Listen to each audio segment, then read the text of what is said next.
Hello, everybody. My name is Rob Piles, and I'm one of the co-founders and the CEO of TourSphere. And I very much appreciate everybody coming out here tonight, especially seeing as tonight is Game 4 of the Bruins. So you're all diehard innovators. And I was actually at Game 3 of the Bruins, so it's pretty good.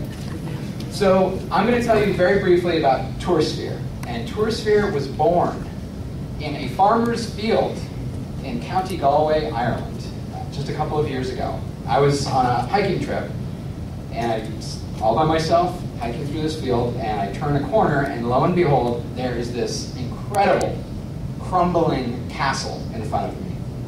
And there's not so much as a signpost to tell me what this incredible structure is. And I was desperate to find out what was the story behind this place. And that is exactly when TourSphere was born. It's a way to learn. It's basically location, on location, on-demand content.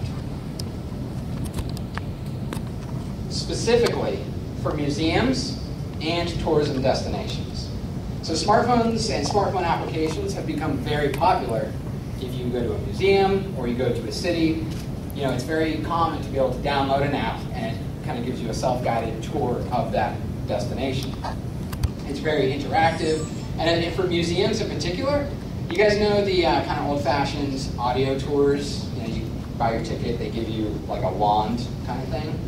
So a lot of museums are moving away from that and are desperate to get into the game of mobile, but they don't know how. So that is exactly where TourSphere comes in. Oh, and actually, the museums who are producing applications and the tourism destinations who are producing smartphone apps, there's three big problems. One, they're super expensive. They're upwards of $20,000 to $25,000. The American Museum of Natural History recently paid well into six figures for a smartphone app.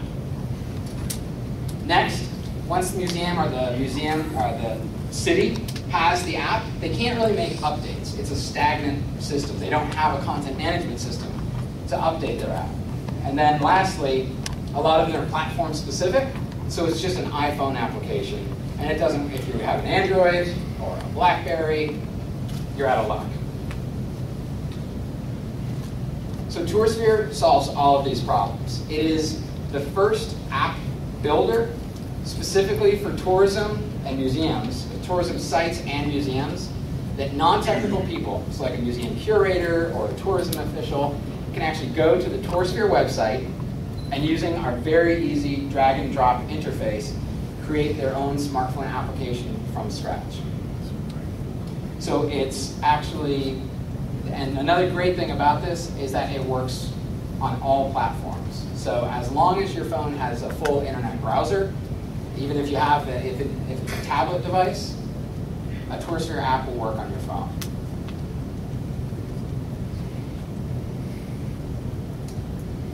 So we launched 2 months ago. We're still in public beta, but we launched to the public 2 months ago. And we currently have about 80 museums and cities on our system actively building their tour applications. And right now we're in the process of building our sales team, both here in the US and abroad. So when we launched the site in English, Spanish, French, and German. So we're currently building our European sales team.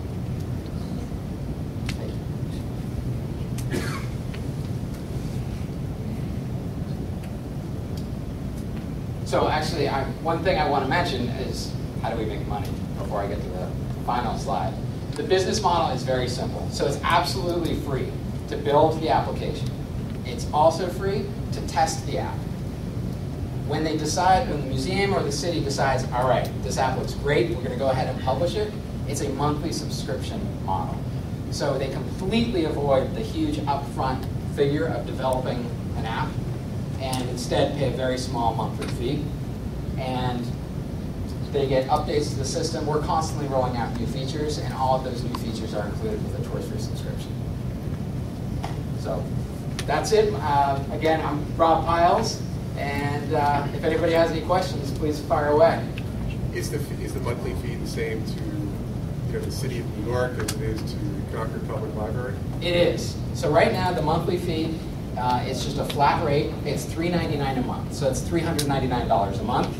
And you get unlimited updates to the system. You also get unlimited users. And who hosts? We host.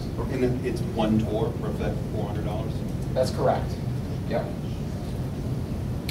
Are there any thoughts to open it up to like smaller instances of user-generated content where they're like, for instance, you're hiking around in Galway, you saw that castle, maybe there isn't an organization there that wants to, you know, buy a $400 a month app for that, but you know, people can do smaller monthly subscriptions for like the area they're near.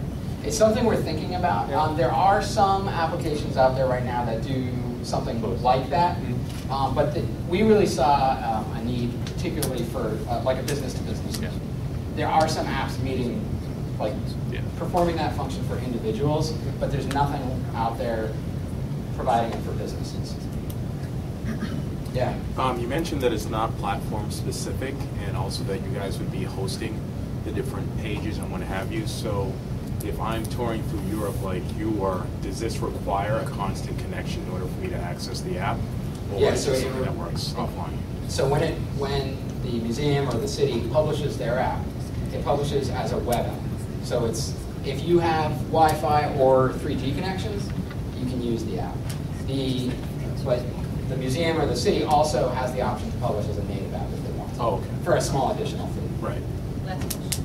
You don't actually have to go there to experiences, right? That's one of the that's one of the big benefits. So a client who we're working with in Michigan, the Edsel Ford House, the Ford family, it's a historic mansion.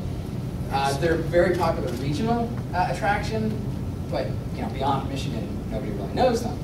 So in the analytics module, they can go into the TourSphere website and see who's been using their app.